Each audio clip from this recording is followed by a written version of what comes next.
Kryeparlamentarja e Kuvendit të Kosovës, njëkohësisht ushtruesja e detyrës së presidentes, Albulena Haxhiu, në vitin 2026 ka hyrë në kredi për blerjen e një banese prej 128 metra katror në vlerë 128.720 euro, apo 1.000 euro metri katror.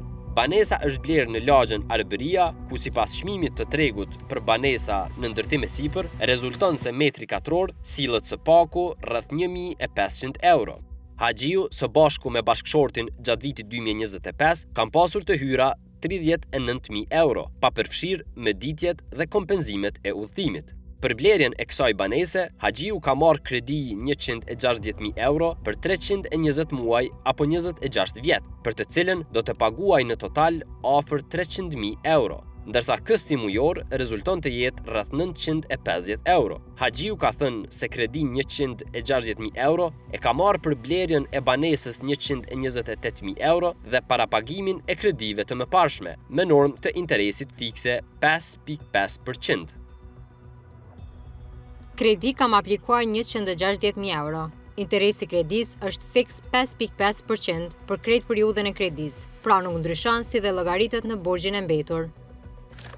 Ajo çfarë tjetër është diskutuar prej muajsh, qysh në kohën kur Haxhiu ishte ministre e drejtësisë, është ndërrimi i shpesht i garderobës, për çka është komentuar shumë në publik. Në lidhje me këtë, Betimi për Drejtësi ka pyetur Haxhiun nëse ka nënshkruar ndonjë kontratë me ndonjë biznes apo veshjet i blen të gjitha. Haxhiu ka zgjedhur viktimizimin gjinor, ani pse ajo vetë një kohë kishte komentuar veshjet e deputetës Blerta Deliu, për të cilën kishte thënë se Kuvendi i Kosovës është më shumë sfilat mode sesa institucioni ku mbrohen interesat e qytetarëve.